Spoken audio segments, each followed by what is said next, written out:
Welcome to Sound of Hope News. I'm your host, Wei Fang, and my co-host. Hi, this is Kathy. How are you? You're a Chinese-American journalist from San Francisco. All right, so today we have a lot of news for you. So how about we just jump right into it? Okay. So the first piece of news we want to bring to you is basically let's just have some update about the impeachment. Actually, even before that, I think I want to talk about some news that from yesterday we did not report. Ted Cruz, along with 5 other Republican senators, and raised a resolution not a resolution, I'm sorry, a constitutional amendment, all right, and meant to limit the terms of the congressional members, including senators and and House representatives. So the amendment would limit the terms of the senators to 2 terms. Okay, every term is still 6 years, altogether 12 years, and then House representatives' term shall be limited to 3. Every term is 2 years. You're talking about 6 years. So very reason is that many people stay, in the Congress for dozens of years, decades, and then form all kinds of relationship with the people and the lobbyists, the big companies, and the special interest, and so on. Basically, all kinds of special interest spend several $billion on the Capitol Hill, lobbying, basically paying those lobbyists, and then so that they can just influence those congressional people. And many of them staying there for decades. The relationship become very, very interesting. And then this is also the cause of the deep state. So, and Senator Ted Cruz said, there's a consensus among the public and both Republican and a Democrat to limit that. He said, although the founding father did not put the term limit in the Constitution, but they never meant to create a permanent type of power level in the Washington, D.C. That's against their very intention of, creating that constitution. So, needless to say, a constitutional amendment would take a two-third majority in both houses, or it would take a two-third of the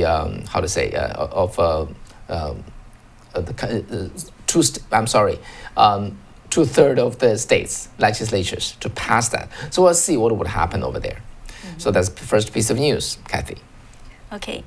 So now let's give you an update on the upcoming impeachment trial. So yesterday we report to you that Kentucky Senator Rand Paul forced a vote on the Senate floor for every senator to vote whether they think this trial is constitutional or not. So the result was 55 versus 45.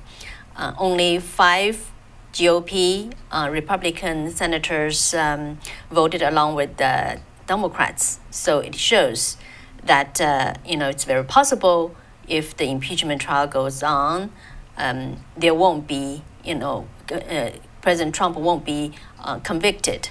So then today, 2 moderate senators, one is Democrat Senator Tim Kaine of Virginia, the other is the Republican Senator Susan Collins from Maine.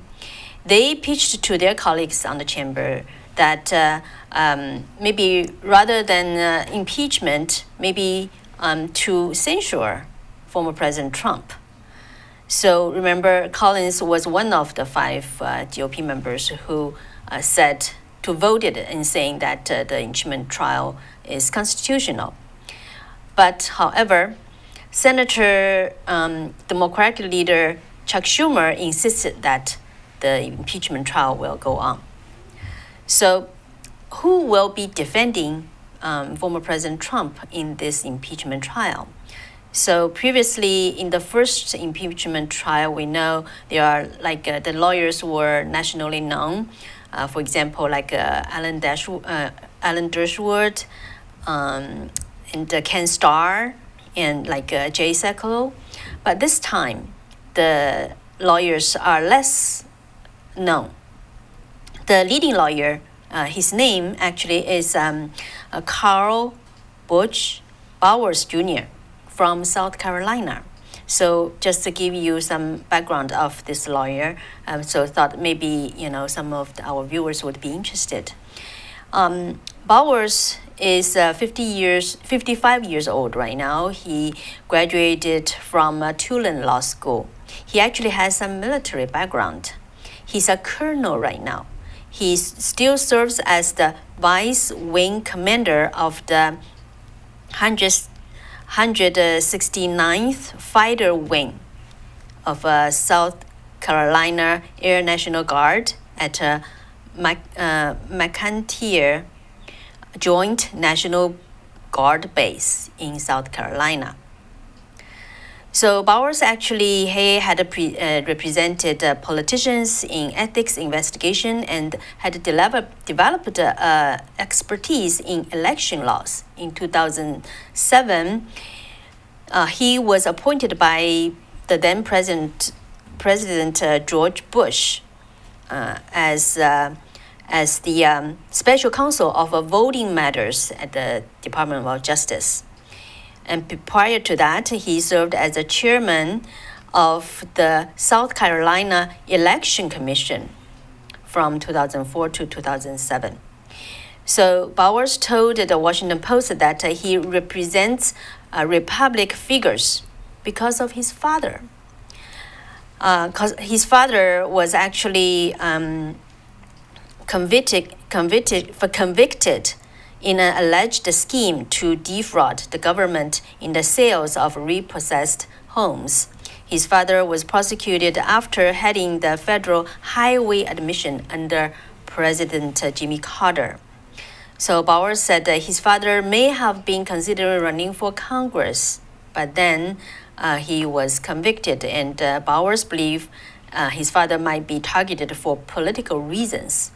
So that's why he said that he wanted to represent, people in those kind.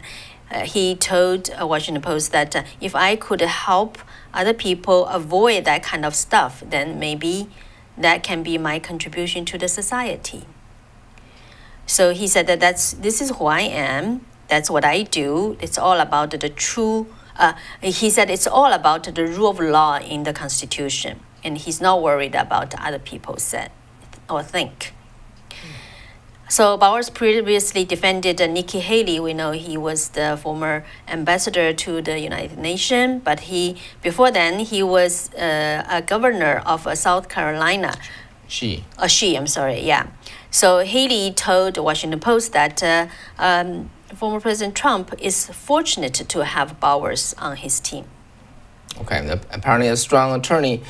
And then coming back to the Senate, and basically like Senator Susan Collins from Maine, and she kind of said it seems the impeachment is going nowhere, and then spending more time would divert precious Senate time from confirming. So she, along with the Democrat senators, raised to, as Kathy just reported, would censuring President Trump. And that would take the form of a censuring resolution, which would take 60 votes to pass if there's a filibuster. So 60 votes would be the safeguard, which means that the Democrat, all of them, plus 10 Republican senators would have to vote, along with them to pass this censuring resolution. And apparently, any Republican senators who vote that way would face intense political blowback. And so we'll see how that happens. It doesn't seem that the impeachment and as well as the censuring resolution would go much distance. Okay, let's move on to another poll. How about that? This is a political poll. This is a Morning and Consult political poll. As a journalist, I have to remind my viewers that even though I'm reporting this next piece of news has to do with the poll, I want to remind you that in the last election, they did not live up to their job, okay? Even the number we report to you, you would very likely very, very off from the fact of the matter. But just as a reference, because we don't have other, a line of good polling company that is serving us, so we can only use them, and we use them with a grain of salt. Kathy. Okay, so today, the Morning Consult political poll released a new survey. So it shows that a majority of the Republicans said that they will back Donald Trump running for president in 2024. So according to this new poll, over half, about 56% of the Republican voters said that Trump should run again in 2024. And 36% of the Republicans think she should probably not or definitely not run again.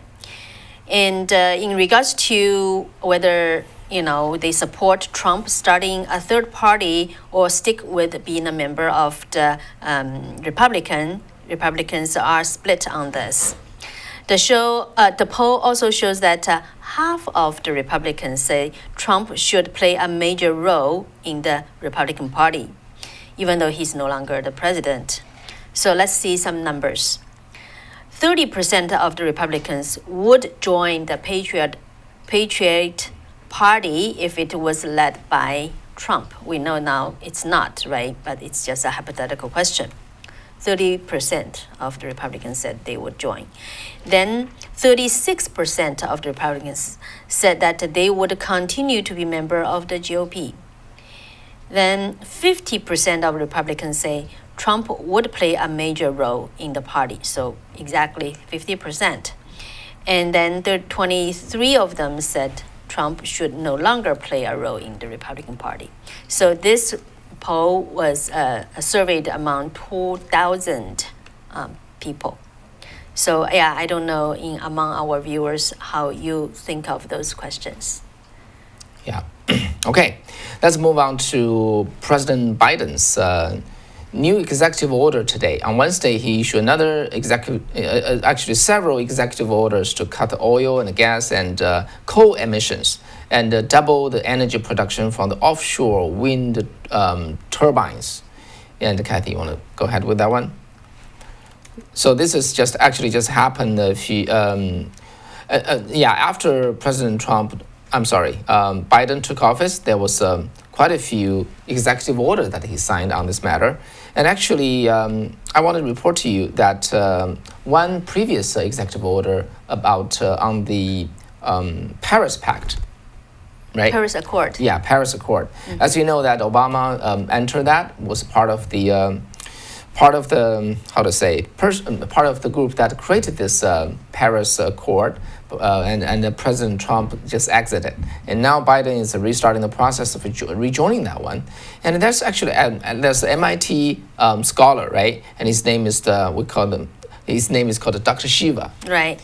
And Shiva. Actually, we want to make a note that this actually was recommended by one of our viewers saying, could you talk about this? So here we go. Yeah, just a brief because we don't have much time there, but I'll give you the gist. And Dr. Shiva, he's an Indian American. Okay, his full name is Shiva Ayaduro.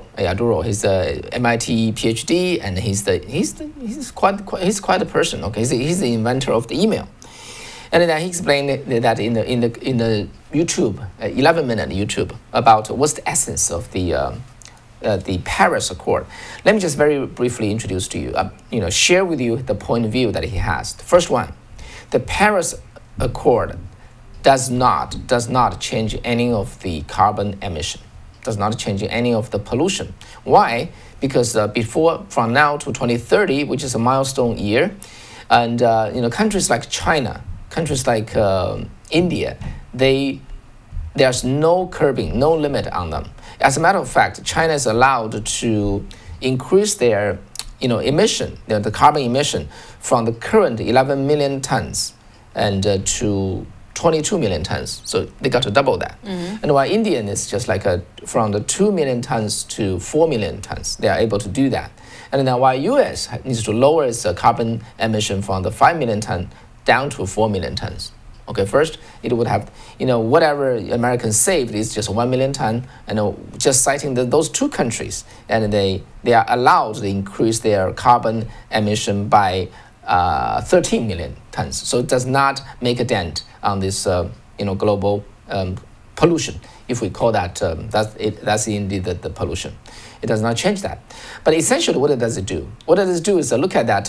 There's this IPCC, which is called Intergovernmental Panel of Climate Change. That's called IPCC. What it does is like this, okay? Over the time, business needs to buy something called carbon emission credit in order to emit the carbon into the atmosphere.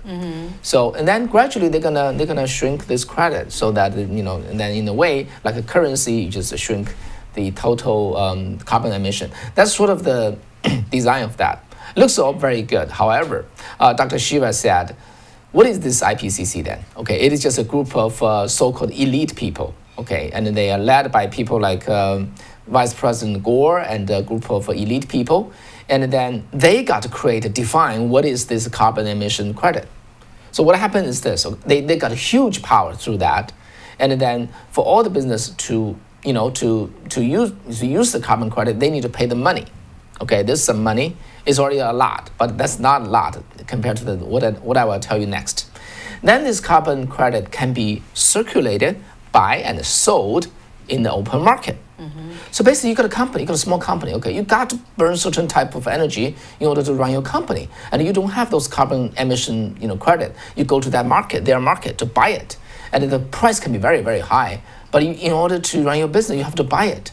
So through that, the IPCC can rake in trillions of dollars. They just create a product, create a commodity out of thin air. There's nothing there, just so-called virtual carbon emission credit. So that's how they can rake in so much money. Okay, in order to run this game, then all the country in the world needs to join this Paris Accord, right? And Dr. Shiva said how to get them joined. Okay, so besides those initiating countries, there are 190 countries they need to convince. So how do they do that? Okay, so all these 190 countries' governments, they have their own so-called elite advisors, think tank, whatever influencers, which can, guide, advise, or steer those, governments to move in that direction. And they need money. Okay, they need a fund. So there's this so-called green fund, which is $190 billion, will be given by the U.S. government to those elite group that can influence these 190 countries. And when Dr. Shiva said, if you think Americans taking out $190 billion is too much, he said, actually, it's not too much. That's no big deal. Okay? Because after this goes through, and then all those 190 countries sign the Paris Accord, and then all the business is, essentially enter this market, are disciplined. They have to obtain certain type of carbon emission credit in order to run their business. And whoever create those credit, then they're gonna accumulate trillions of dollars of wealth. This is basically a way to just move wealth, just extract money out of the businesses in the world and put them into their hand. So that's what he said is essence of the Paris Accord. Before 2030, there's no reduction of this, this evil, let's say, quote unquote evil carbon emission. I don't know how you think about that. And I will double check that. I trust Dr. Shiva, but I will also do my homework. If I have anything to add, I will do that later. So this is related to what Biden just signed today. Another several executive orders on the oil, gas, and green energy, and so on and so forth. Kathy? Right. So we still remember, during the campaign seasons, in regards to whether the then Vice President Biden will end fracking, right? Yeah. It's became a kind of argument. A big debate argument. It was debated, and we still remember. Probably lastly, I don't know what's your impression whether Biden would end fracking or not. Literally, okay. So I participated in all three, not all three, all two debates, right? Right. Not participate, I mean a report, okay, translated to our Chinese audience. So I'm very familiar with that. So Biden and Kamala Harris took a great length to clearly confirm that they would not stop the fracking. They would not. Yeah. Okay. Okay. So today, President Biden announced a ban on the new oil and the gas lease on federal lands and waters. So, that's the shoe now came off, right? Yeah, and then it's just actually in the classic commentary, if I have to give that one, this is just political as usual.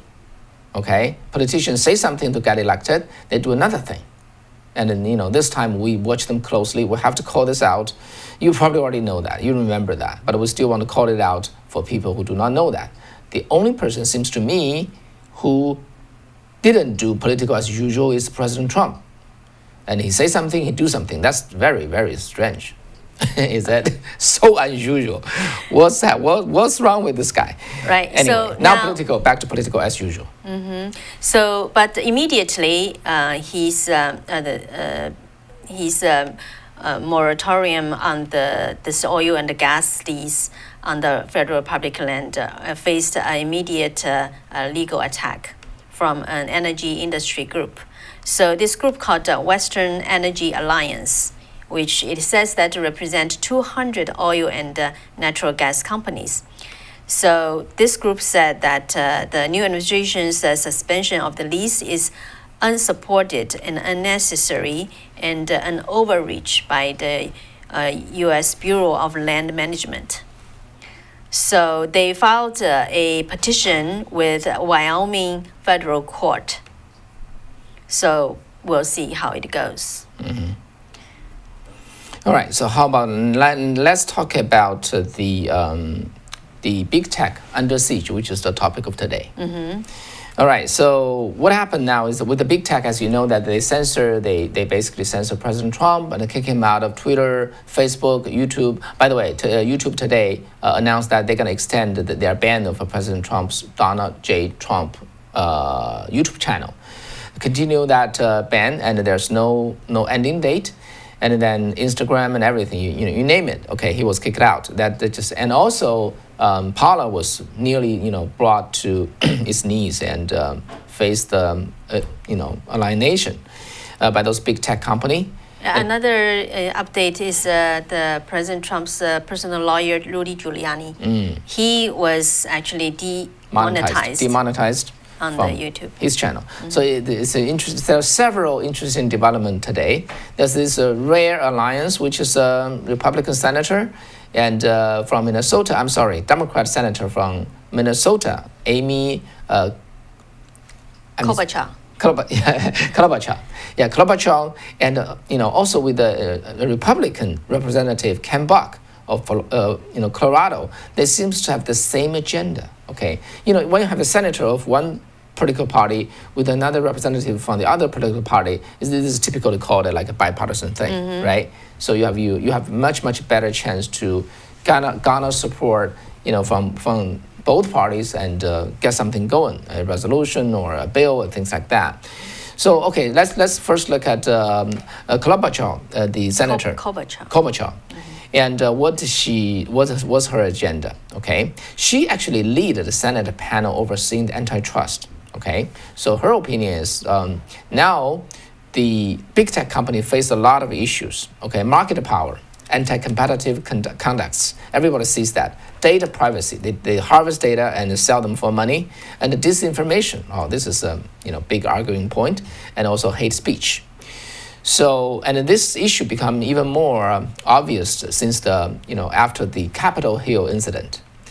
And the senator said, we have a major monopoly and competition problems, and people have just finally had it, she said. And also the issue that they found with such big companies, Amazon and Facebook and Twitter and Apple and so on and so forth, and Google, and they gobble up smaller competitors. One example is the Facebook's acquisition of Instagram, which could grow into a major rival. However, in 2012, they bought it out, so they did not exist. And in the meantime, and those Senate and Democratic Senate and House, they face the pressure from their left side, progressive groups, and they want to dismantle the biggest companies, and they are indeed very big. So, and they rein to their gun over there. So, of course, those companies, they will resist, and they have been resisting very, very hard. So Facebook actually spent $20 million on Capitol Hill last year. And Amazon spent $18 million. So every year they increase, just the spending on the Capitol Hill increased by, double digit year over year, because they need to protect their asset, their market positioning, and so on. And then there's some other resistance from like internet startup, because they do a startup, they want to be bought out. They want to be acquired because they want to exit strategy, they want to make money. But anyway, so still there's a strong voice enough that from both sides, both parties want to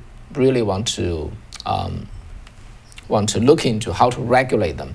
But actually it's for very, very different reason, okay? So Democrats, on this particular disinformation part, Democrats are angry about Facebook and Twitter and YouTube and so on, and because they allowed President Trump and the far right group, to spread disinformation about the election that lead to the riot, this quote unquote, okay?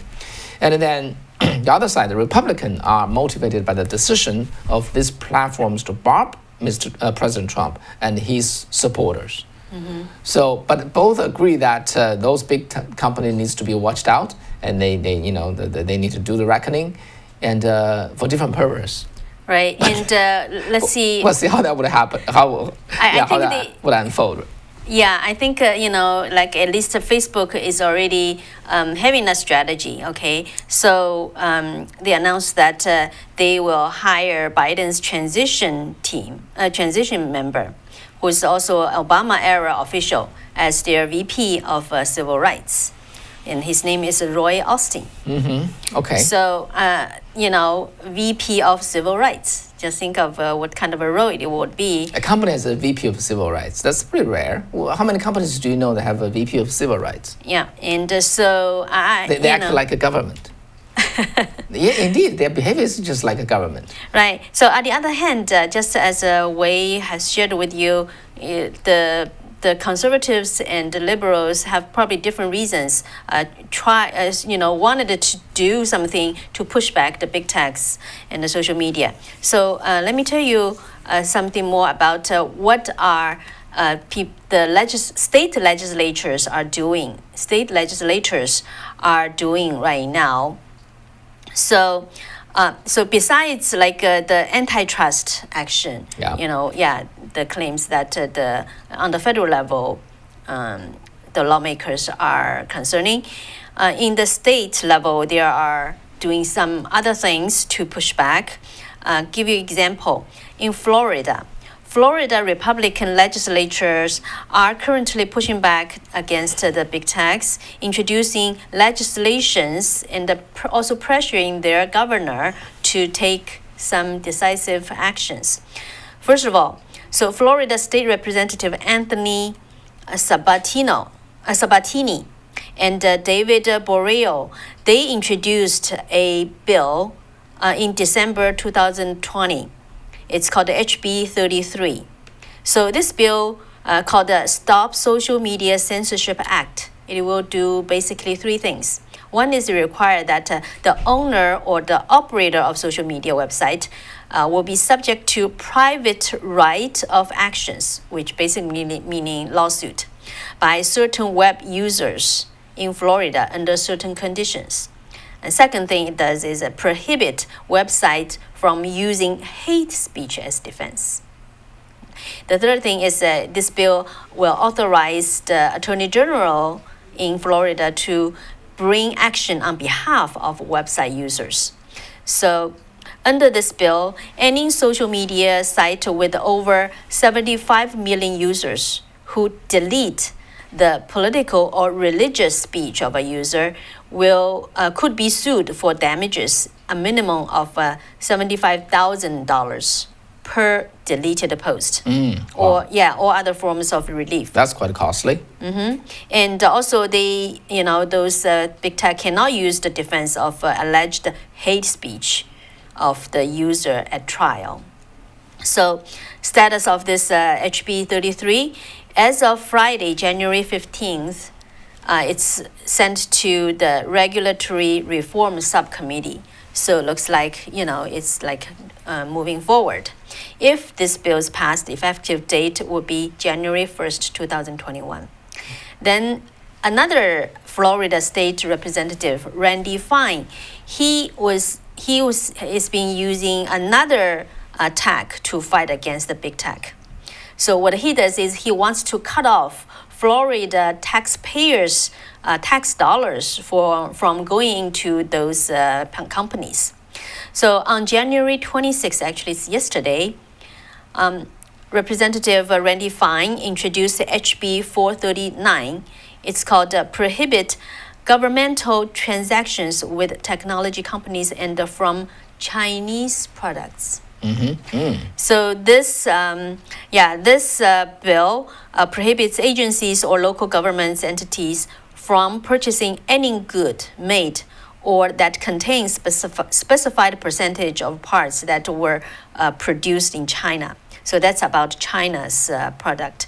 And it also prohibit agency or local government entities from purchasing any good or service made, sold, or provided by certain technology companies. So who are the certain technology companies? Those are the 5 companies: Facebook, Twitter, Amazon, Apple, and Alphabet, or say Google. So that includes like a ban on the advertising on the Facebook or Twitter, no use of Amazon for shipping parcels or any other purposes, and a ban on the government-issued iPhone or Android phones. So on January earlier this month, January 12th, Andy Fine, representative, he sent a letter to Governor DeSantis and the cabinet members, saying that he was deeply disturbed to see the country's major technology companies use the actions, meaning the January 6th Capitol protesters, as a protest or as a pretext to silence tens of millions of good patriot Americans, millions of them who are living Florida. So he said, if a president of the United States can be silenced, who cannot? So he said, although these private companies, they can make their own decisions, he understand that.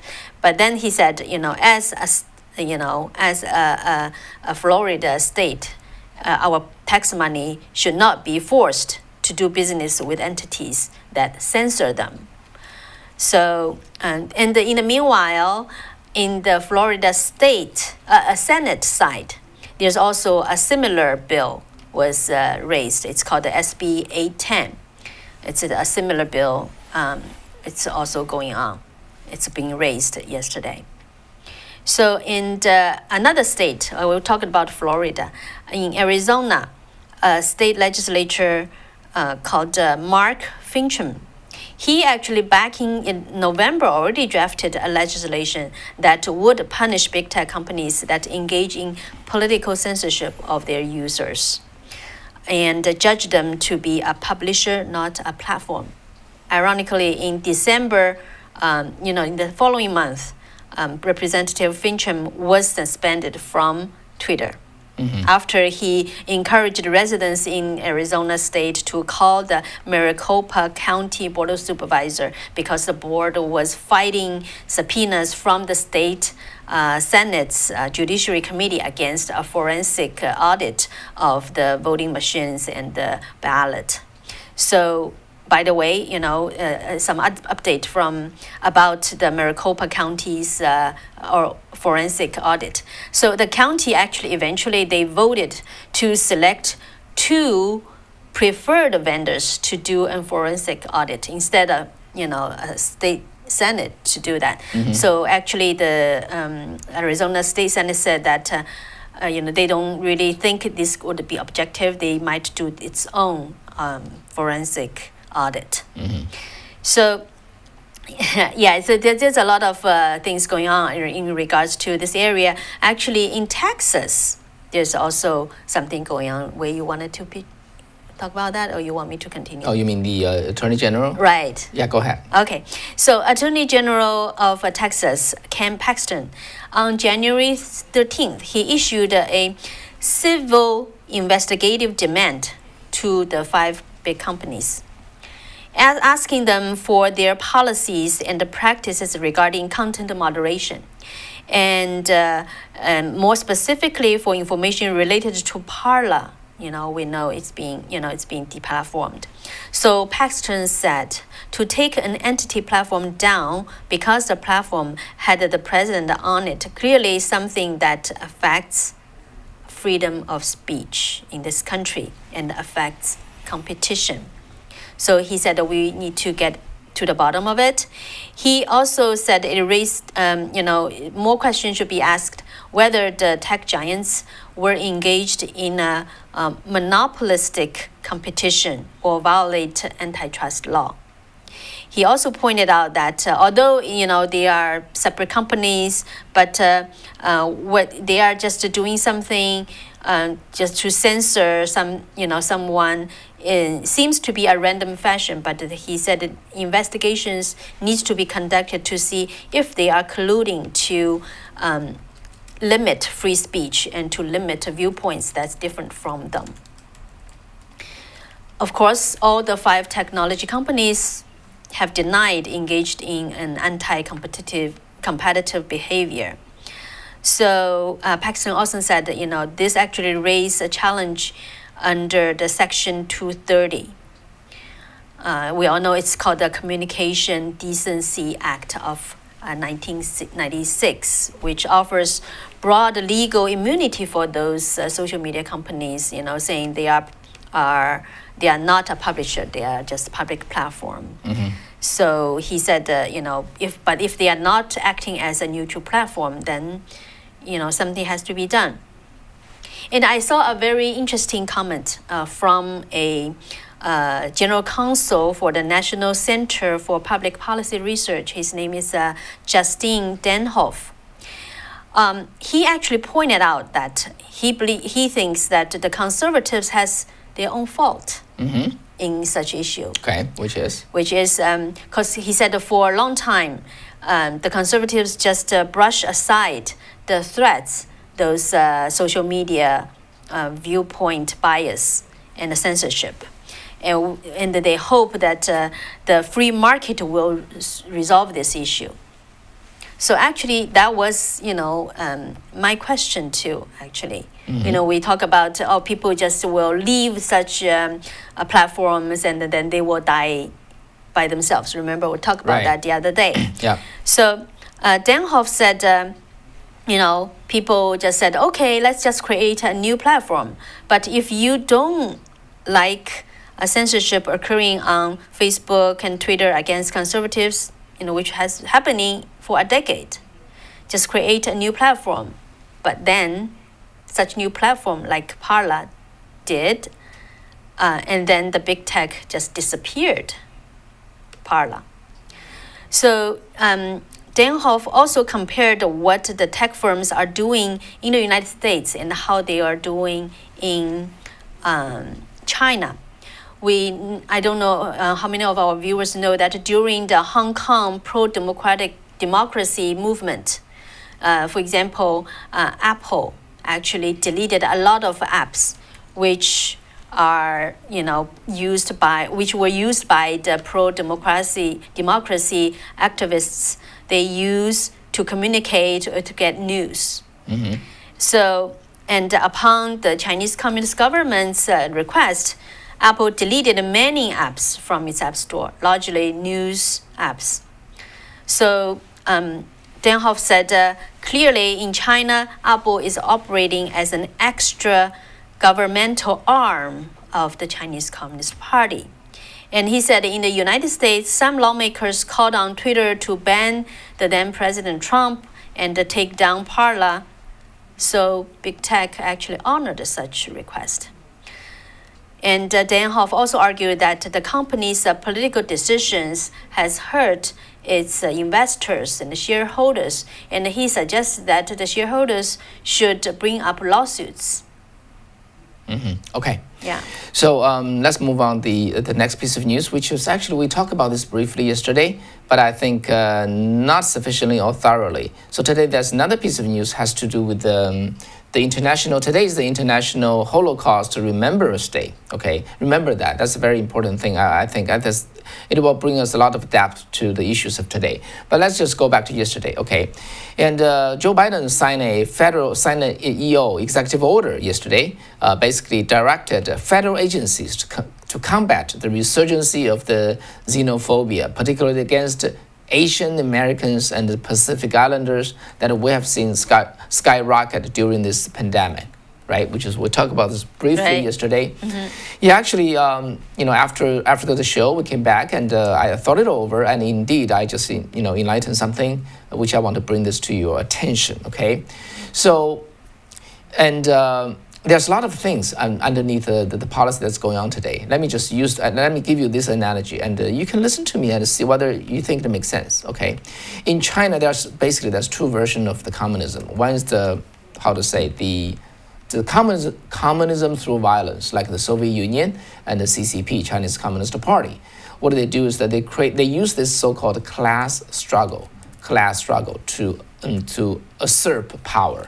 Because how can the communism and ideology, basically a system of thinking, a system of thought, be able to obtain the power? They have to have their troops. And who are their troops? Those so-called classes that they can rely upon. In China, those are just peasants and the workers. They try very hard to convince them that you are the oppressed. Okay, so you need to fight the wealthy and get a fair world. And then they were successful. So they are able to convince those peasants and the workers to turn into their troops. That's how they defeated the Nationalist Party back then and got the power. So in the U.S., there's no such peasant and the workers would listen to them. And then back in the early, I would say 90s, there was 1900. There was unions who sort of tried to step into that role, but they failed finally.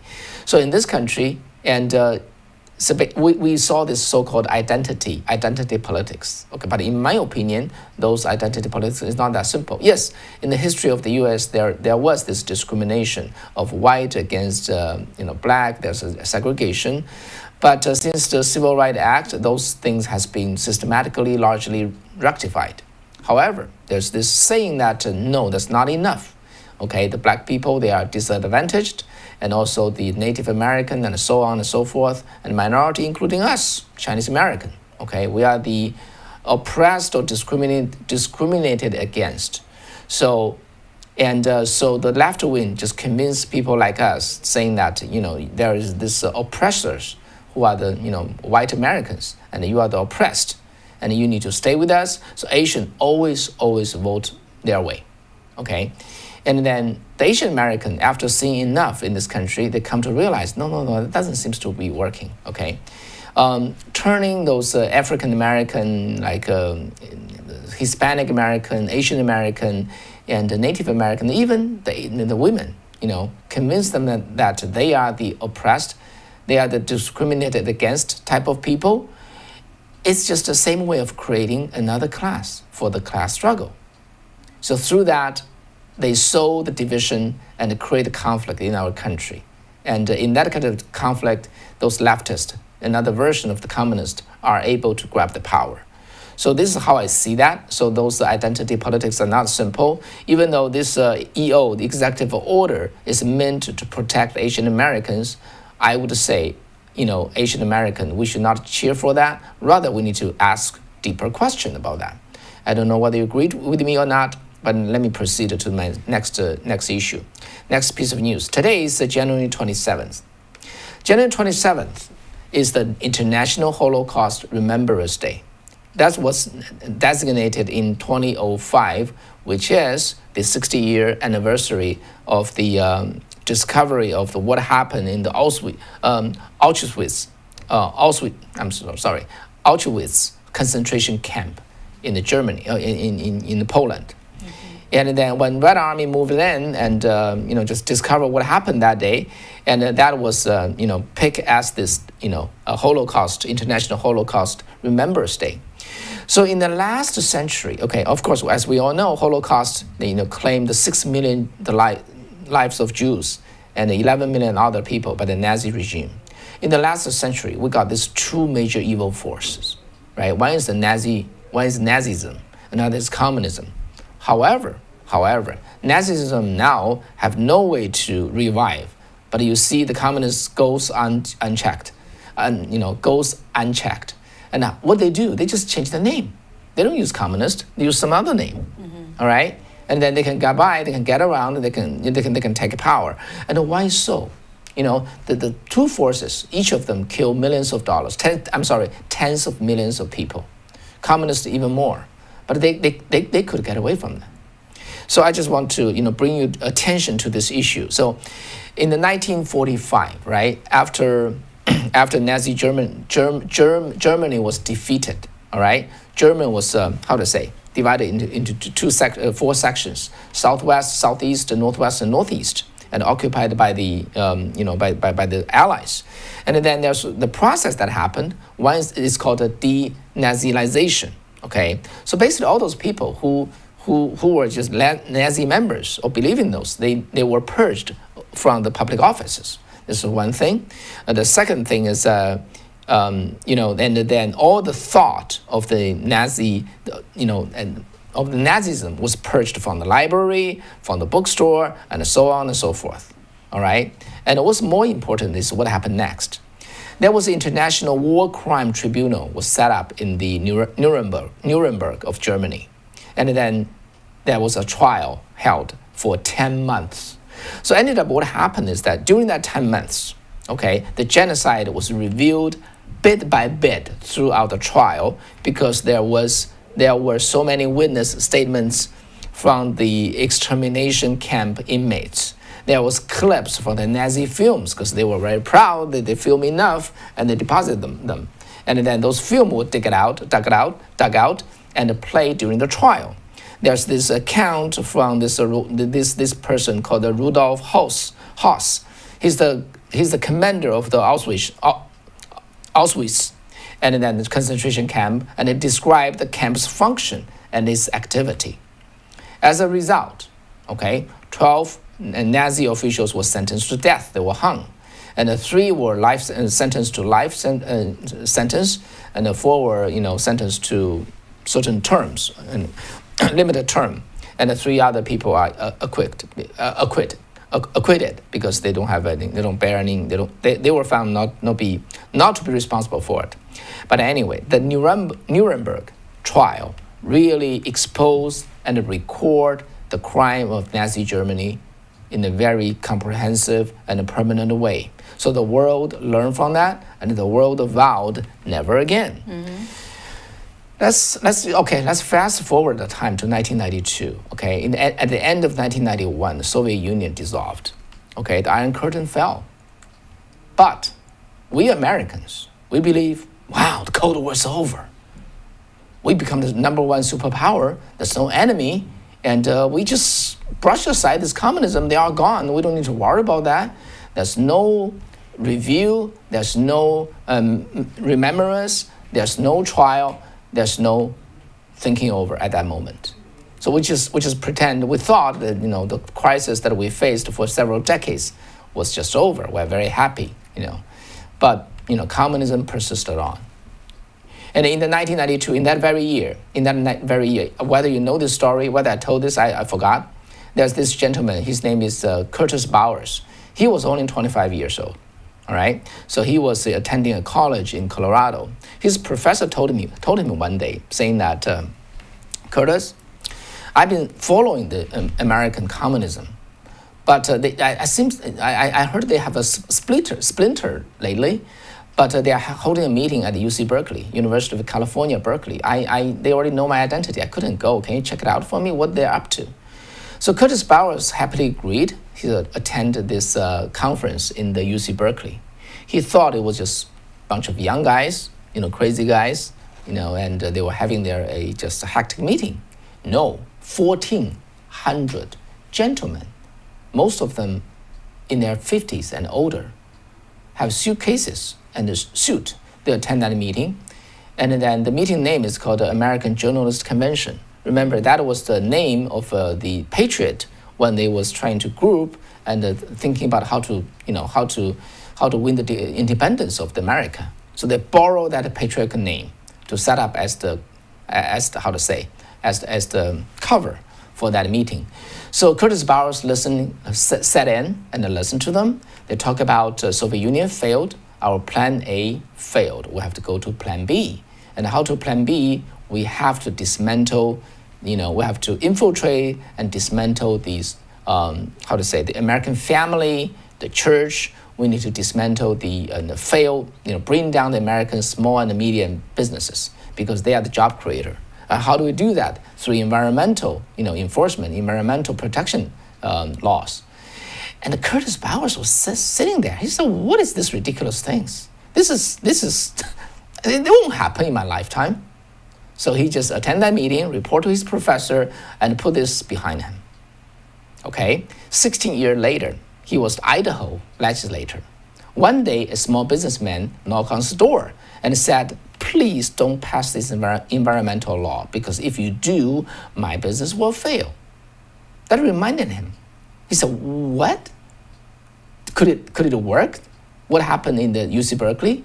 So he went back to check out those people. Okay, he found, because remember, environmental protection movement in the 1992 is just little thing there. Nobody took them that serious.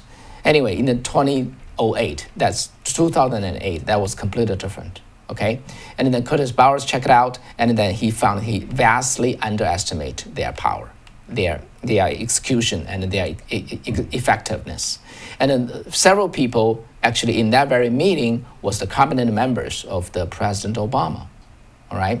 So anyway, so I don't want to talk too much here. What I want to say is, really, Curtis Bowers was taken by surprise. Because of that, he produced two films which was very widely viewed. If you saw that before, please, just type there. I want to know how many people has seen his movie. It's called Agenda. The Agenda, Grinding Down America, and also the masterpiece, The Master Deceit. Anyway, so he was taken by surprise. Actually, I was taken by surprise too. About 4 months ago, in the end of the September, I was talking to my Chinese audience, right? I was guarding them against the coming of the American communism. I said, it is creeping back, but I think, okay, President Trump will win, and we got 4 years. I can take the time to, to spread the news about how communism works in this country. I wasn't in a rush because I thought I had 4 years. Actually, my next planned episode was about U.S. Constitution and the American values. I was taken by surprise. In the last 4 years, as you know, the world is upside down. The world is upside down, yeah. How fast the communism move above the water and taking control is way faster than I thought, just like how they surprised Curtis Bowers, right? So that's what I want to say. And this is all kinds of policies that came out these days, there's all deeper reason there. I don't know whether you agree with me, and I just want to share this with you, that this is the talk of the day, and my main point of the day today. Okay, so, and the very purpose, as the UN back then, UN Assembly, they passed this International Holocaust Remembrance Day. There are two purposes. First, the purpose is to never to have it happen again. The first is condemn what happened then. The second is warn the future, the people in the future. Never happen. It should not never happen again. So we need to remember that. Anyway, so that's my talk. Yeah, thank you for bearing with me, and I hope this is some value to you. Yeah, so I guess it's almost 1 hour today. Mm-hmm. So I really appreciate everyone stay with us. So if you can, just click like and share our video. Some viewers, already noticed our subscribers are getting down and down. So we don't know if that's true or not, but if you can, just check if you're still subscribed, and also please help spread word about share this, and tweet this. If you still use Twitter, tweet this and gap this and safe chat. Remember the safe chat. Okay, share it over there, and that's a very great platform. Thank you. For staying with us. And thank you so much. We'll see you tomorrow. Take care. Bye-bye. Good night.